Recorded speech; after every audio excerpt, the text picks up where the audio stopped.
Hello guys, good evening all of you. Welcome to this session on YouTube channel Biology Teaching Center. Your educator doctor Akhileshwar Kumar. आज के session में हम लोग मुख्य रूप से 2023 बिहार इंटरमीडिएट परीक्षा समिति के द्वारा पूछे जाने वाली महत्वपूर्ण क्वेश्चंस का जो शॉर्ट क्वेश्चंस का जो सीरीज चल रहा है, उसी क्रम में आगे कुछ और क्वेश्चंस का सॉल्यूशन किया जाएगा।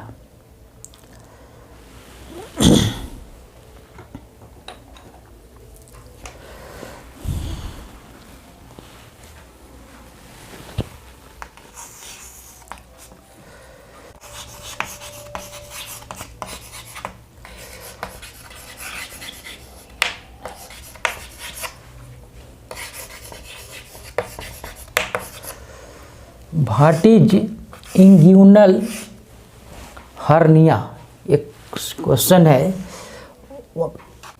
वक्षण, हिंदी में इसे वक्षण हर्निया क्या है, ये आपका हिंदी में व्हाट इज इंग्यूनल हर्निया, वक्षण हर्निया क्या है। तो यहाँ पर समझना है कि यह मुख्य रूप से जो इंग्यूनल हर्निया एक तरह के रोग है जो खासकर पुरुषों में यह होता है। यह फीमेल में यह रोग नहीं होता है, क्योंकि इसमें मेल में बिगिनिंग स्टेज में जब मेल चाइल्ड रहता है तो उसमें टेस्टिस, जिसे वृषण बोलते हैं, टेस्टिस का जो है आपका एब्डोमेन कैविटी में वह रहता है, एब्डोमेन उदर गुहा में वह पड़ा रहता है। लेकिन कुछ दिन के बाद, जन्म होने के बाद, वह धीरे धीरे जो है उदर गुहा से, एब्डोमिनल कैविटी से निकलकर स्क्रोटम में माने अंडकोश में वह जो है सो उतर जाता है। और इसके बाद एब्डोमिनल कैविटी, उदर गुहा और स्क्रोटम के बीच जो है इंग्यूनल कैनाल, जिस रास्ते से टेस्टिस उतरता है, वह फिर बंद हो जाता है वह रास्ता। लेकिन कभी कभी वह इंग्यूनल कैनाल और वक्षण नाल खुला रह जाता है, रेयर केस में। तो इंटेस्टाइन जो है, आंत जो है, वह बहुत ही घुमावदार इस तरह से होते हैं। तो इस तरह के जो आंत है, जो आपका वक्षण नाल कैनाल जो है, इंग्यूनल कैनाल, वह खुला होने के कारण आंत जो है, आंत का जो भाग है वह इंग्यूनल कैनाल के द्वारा अंडकोश में, स्क्रोटम में उतर जाता है, जिसे वक्षण हर्निया या इंग्यूनल हर्निया के नाम से जाना जाता है। मतलब हर्निया का मतलब ही है आंत उतरना। हर्निया का अर्थ ही है कि आंत उतरना। तो आंत जो है स्क्रोटम में वह उतर, स्क्रोटम जो है मेल में आपका बाहर, बॉडी से बाहर लटका हुआ रहता है, तो उसमें उतर जाने की ही इंग्यूनल हर्निया कहलाता है। तो अब देखते हैं इसे रिटन फॉर्म में।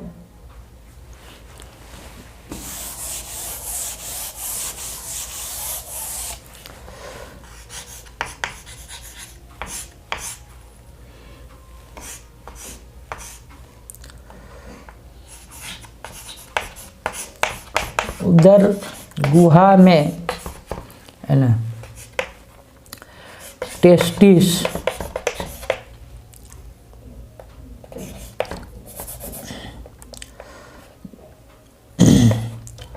बच्चा जन्म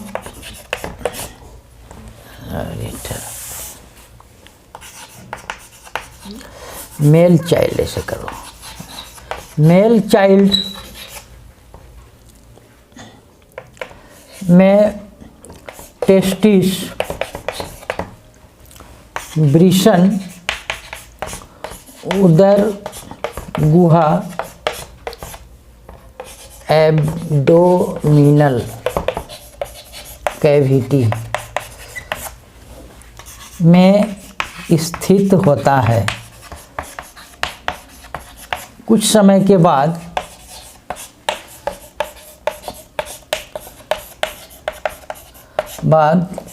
टेस्टिस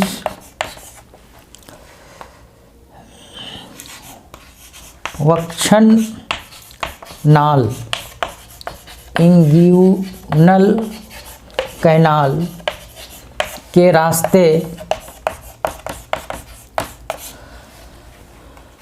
स्क्रोटम वृषण कोश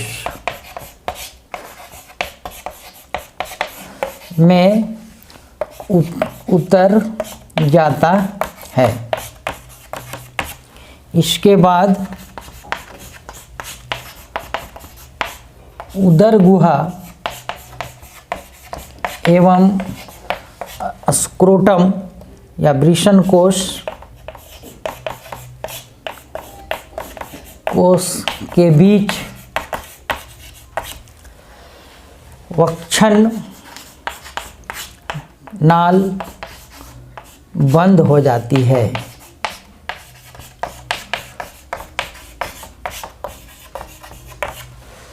यहाँ पर मेल चाइल्ड में बच्चा जब पैदा होता है उस समय टेस्टिस जो है वृषण उदर गुहा एब्डोमिनल कैविटी में स्थित होता है।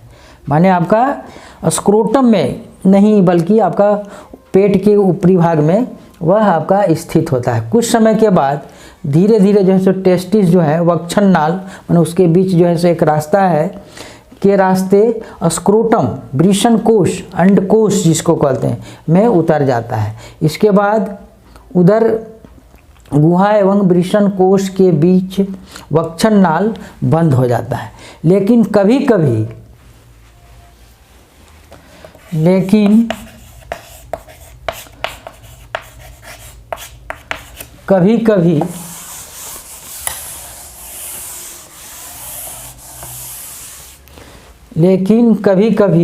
वक्षण नाल इंग्यूनल कैनाल बंद नहीं होते हैं। तो इस रास्ते से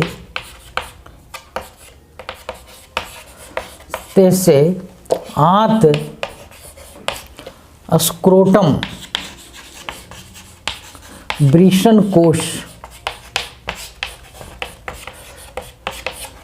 में उतर जाते हैं।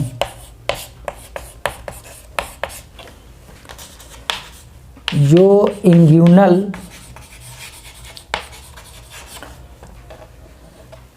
हर्निया के नाम से जाना जाता है। यह एक तरह का रोग है जो आपका बहुत ही उसमें पेन होता है। इसे फिर ऑपरेशन के द्वारा आंत को निकाल कर स्क्रोटम से और पुनः इंग्यूनल कैनाल में जो है सो गांठ दे दी जाती है, जिसके कारण फिर जो है सो आंत नीचे नहीं उतर पाता है। तो यही आपका इंग्यूनल हर्निया, इंग्यूनल कैनाल के द्वारा आंत जो है स्क्रोटम में उतर जाने को ही इंग्यूनल हर्निया के नाम से जाना जाता है। तो मैं उम्मीद करता हूँ कि यह आपका क्वेश्चन जो है समझ में आ गया होगा। तो और इसी तरह के सेशन लाने के लिए जो है सो आप जो भी इस चैनल पर नए हैं वो आपका बायोलॉजी टीचिंग सेंटर चैनल को अवश्य सब्सक्राइब करें। और आगे देखते हैं।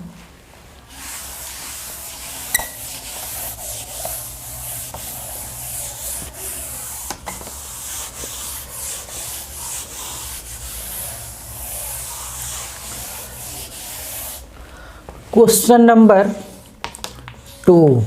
इसके बाद अगला questions, what is corpus luteum?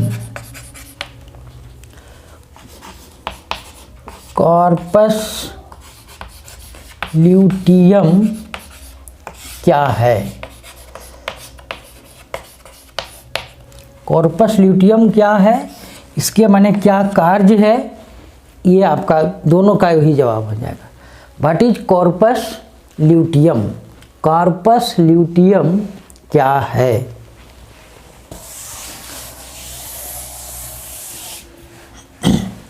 तो यह जो आपका क्वेश्चंस है वह फीमेल रिप्रोडक्टिव ऑर्गन से रिलेटेड है। फीमेल में अंडाशय, जिसे ओवरी बोलते हैं, ओवरी में आपका एक फॉलिकल्स का निर्माण होता है और वह फॉलिकल्स, पुटिकाएँ जिसको बोलते हैं, वह फॉलिकल्स धीरे धीरे साइज में बढ़ता है और फॉलिकल से ही आपका फॉलिकल्स में ही अंडाणु, एग जिसको बोलते हैं, फीमेल गैमिट जो हुआ वह आपका फॉलिकल्स में ही डेवलप्ड होते हैं और वह जब बड़ा साइज में, मैच्योर साइज में हो जाता है, प्यूबर्टी जब प्राप्त कर जाती है फीमेल गर्ल्स, तो वह जब साइज में बड़ा हो जाता है तो मेंस्ट्रुअल साइकिल, मेंसेस के 14वें दिन वो जो है सो ओव्यूलेशन होता है, अंडोत्सर्ग होता है। मतलब वह ग्राफियन फॉलिकल्स फट जाता है और उससे जो है सो आपका एग या अंडाणु जो है सो बाहर निकलते हैं और जिसे ओव्यूलेशन बोलते हैं। ओव्यूलेशन के 1 या 2 दिन के बाद या 1 सप्ताह के अंदर अगर उसे स्पर्म मिला या आपका इंटरकोर्स हुआ तो वहाँ पर स्पर्म डिस्चार्ज किए जाते हैं और अगर वह ओवम स्पर्म से फ्यूज्ड हो जाते हैं तो वह जो आपका खाली ग्राफियन फॉलिकल्स था जिसे अंडाणु निकला, एग सेल, वह आपका पीले पदार्थ से भर जाता है जिसे कॉर्पस ल्यूटियम कहते हैं और वह साइज में फिर बड़ा होने लगता है।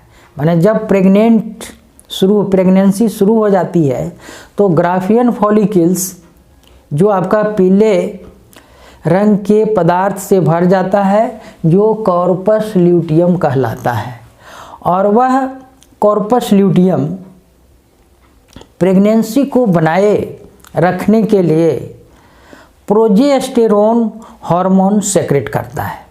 क्योंकि हम लोग पिछले क्लास में यह देख चुके हैं कि प्रोजेस्टेरोन आपको प्रेगनेंसी हार्मोन कहा गया है, मतलब वह प्रेगनेंसी को बनाए रखता है। तो अगर प्रेगनेंसी पीरियड है तो वह कॉर्पस ल्यूटियम हमेशा प्रोजेस्टेरोन हार्मोन सेक्रेट करते रहता है और यह हार्मोन प्रेगनेंसी के लिए कम से कम 3 से 4 महीना स्राव होना बहुत ही आवश्यक है। अगर इसकी मात्रा में कमी हो जाती है तो मिसकैरेज हो जाते हैं, माने एबॉर्शन हो जाता है। अब यदि स्पर्म का फर्टिलाइजेशन नहीं हुआ किसी कारण से तो वह कॉर्पस ल्यूटियम डिजेनरेट कर जाता है, माने धीरे धीरे वह साइज में छोटा हो जाता है, नष्ट हो जाता है और उसमें श्वेत वाइट कलर के जो है सो पदार्थ से भर जाता है, जिसे कॉर्पस एम्बिलिकेंस कॉर्पस एम्बिलिकेंस कहते हैं। तो यहाँ पर कॉर्पस ल्यूटियम क्या है और इसका क्या फंक्शन है, इस तरह से आप लोग समझ चुके हैं। कॉर्पस ल्यूटियम का मतलब एक Graafian follicles, mature Graafian follicle से ओव्यूलेशन के बाद वह पीले रंग के पदार्थ से जब एग फर्टिलाइज्ड हो जाता है, तब वह एक पीले रंग के पदार्थ से भर जाता है, जो कॉर्पस ल्यूटियम कहलाता है। और वह जो है सो धीरे धीरे फर्टिलाइजेशन के बाद वह साइज में इंक्रीज करता है और वह प्रोजेस्टेरोन हार्मोन को स्राव करता है, जो प्रेगनेंसी के लिए आवश्यक है। यदि स्पर्म का फ्यूजन एग से नहीं हुआ तो वह कॉर्पस ल्यूटियम धीरे धीरे आपका डिजेनरेट कर जाता है, साइज में छोटा हो जाता है, धीरे धीरे नष्ट होने लगता है और वह श्वेत पदार्थ से भर जाता है, जो आपका कॉर्पस एम्बिलिकेंस कहलाता है। तो इसे भी हम अब रिटन फॉर्म में देखते हैं।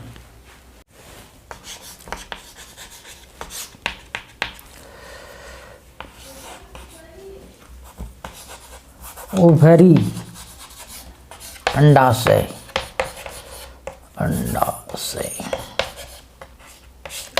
ओवरी में फॉलिकल्स धीरे धीरे विकसित होते हैं, जिसमें एग का विकास होता है। जब यह मैच्योर हो जाता है तो मेंस के 14वें दिन के आसपास ओव्यूलेशन, अंडोत्सर्ग, ओव्यूलेशन होता है। इसके फलस्वरूप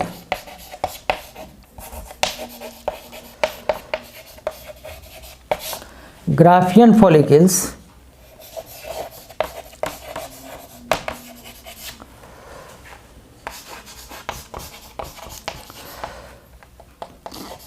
फट जाते हैं। यदि ओवम का फ्यूजन, संलयन जिसको बोलते हैं, स्पर्म के साथ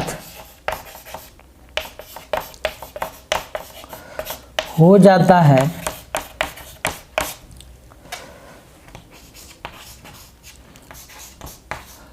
तो यहाँ पर है ओवरी, अंडाशय में फॉलिकल्स धीरे धीरे विकसित होते हैं, जिसमें एग का विकास होता है, वही अंडाणु का विकास होता है। जब यह मैच्योर हो जाता है तो जिसे ग्राफियन फॉलिकल्स बोलते हैं, मैच्योर होने पर उसे ग्राफियन फॉलिकल्स कहा जाता है।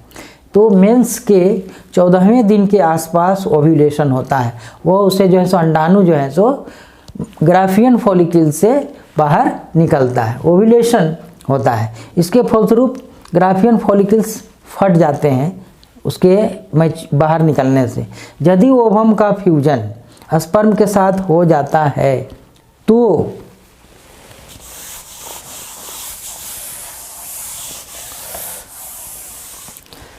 स्पर्म के साथ हो जाता है तो ग्राफियन फॉलिकल्स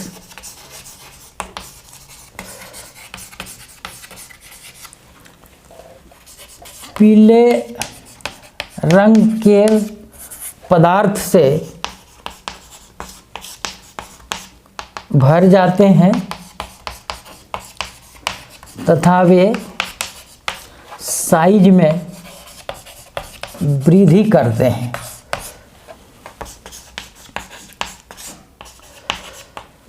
कॉर्पस ल्यूटियम कहलाता है।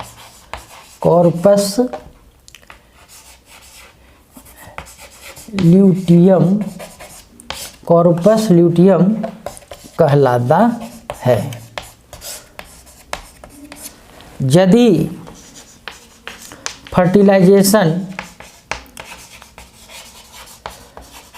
या निषेचन जिसे बोलते हैं, यदि फर्टिलाइजेशन नहीं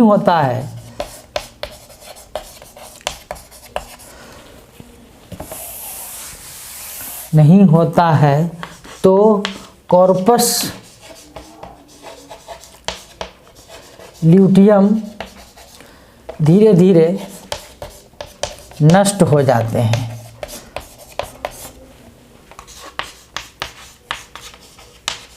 तथा ये श्वेत पदार्थ से भरे होते हैं जो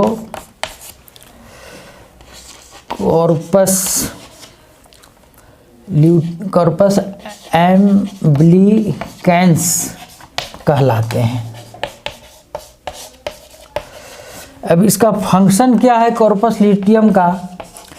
कॉर्पस ल्यूटियम अगर प्रेग्नेंट सी को जो है ये प्रोजेस्टेरोन हार्मोन का स्राव करता है।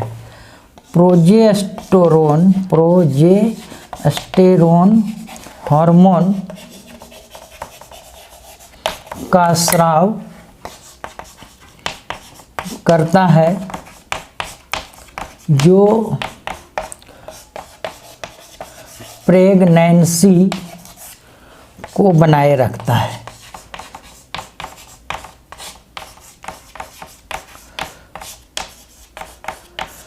तो ये आपका कॉर्पस ल्यूटियम क्या है और इसके क्या कार्य हैं। तो यह मेनली रूप से प्रोजेस्टेरोन हार्मोन सेक्रेट करता है जो प्रेगनेंसी को बनाए रखता है, इसलिए इसे प्रेगनेंसी हार्मोन कहा जाता है। तो ये आपका इसका जवाब हुआ। Next,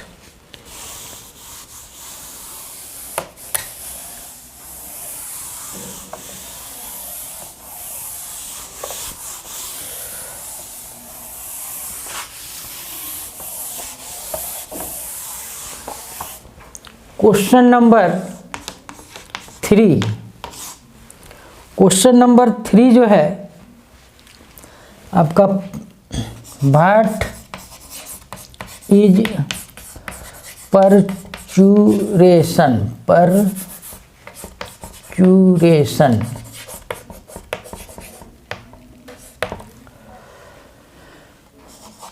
right to hormones related with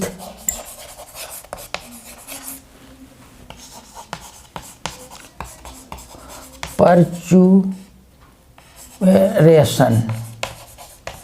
मतलब आपका प्रसव, हिंदी में प्रसव क्या है? इससे संबंधित दो हार्मोन्स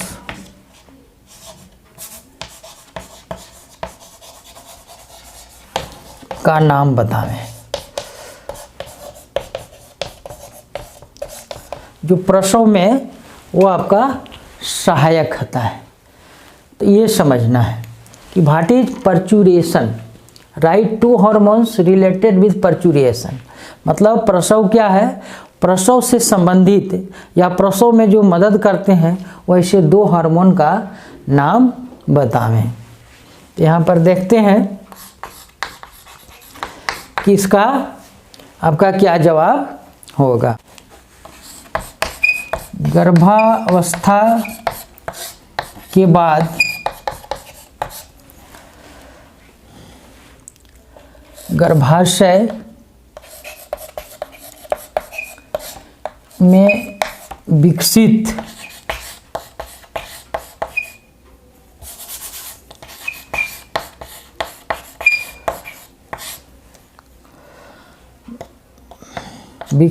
बच्चे का सामान्य रूप से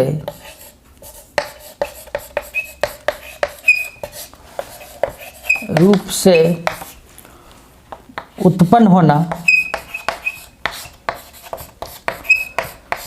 प्रसव कहलाता है।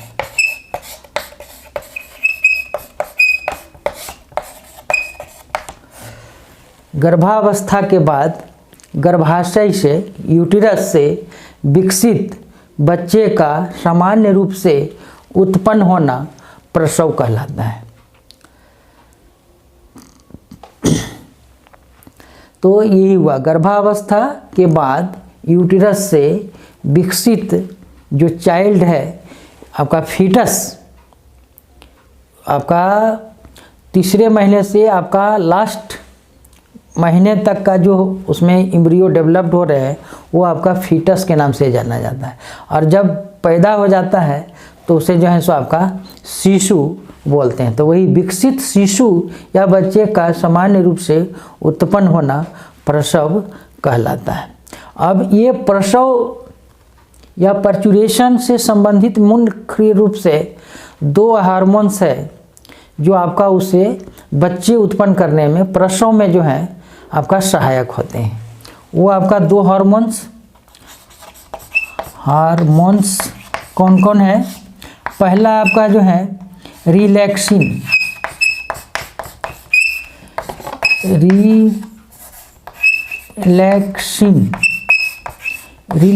हार्मोन। रिलैक्सिन हार्मोन जो है आपका प्लेसेंटा, माँ के गर्भ से एक नाभि रज्जु के द्वारा बच्चा जो है सो जुड़ा रहता है, तो प्लेसेंटा कहलाता है। तो प्लेसेंटा से एक हार्मोन उत्पन्न होता है जो आपका रिलैक्सिन कहलाता है। और यह रिलैक्सिन जो है सो उसी बच्चे को उत्पन्न करने में मदद करता है। सेकेंड,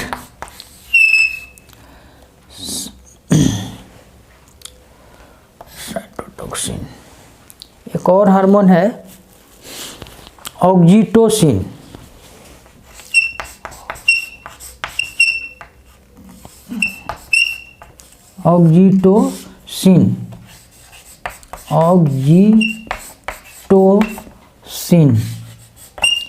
ये भी जो है आपका ऑक्सीटोसिन भी आपका बच्चों के उत्पन्न करने में, प्रसव में जो है वो आपका सहायक होता है।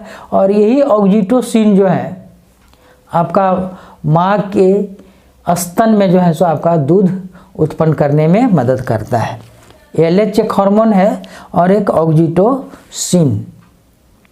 तो ये 2 ऐसे हार्मोन हैं, ऑक्सीटोसिन आपका माँ के स्तन में जो है सो आपका दूध उत्पन्न करने में, और प्लस ये आपका प्रसव में मदद करता है। तो ये आपका प्रसव क्या है और इससे संबंधित आपका 2 हार्मोन्स या क्या कार्य है, तो रिलैक्सिन और ऑक्सीटोसिन, ये आपका 2 ऐसे हार्मोन हैं जो प्रसव में मदद करते हैं। तो आज का सेशन यहीं पर अब समाप्त होता है, और इसी तरह के नए नए सेशंस लाने के लिए आप सभी बायोलॉजी टीचिंग सेंटर चैनल को अवश्य सब्सक्राइब करें और वीडियो को लाइक करें एवं अपने फ्रेंड्स एंड क्लासमेट्स के बीच शेयर अवश्य करें। Thank you, good night, take care of you.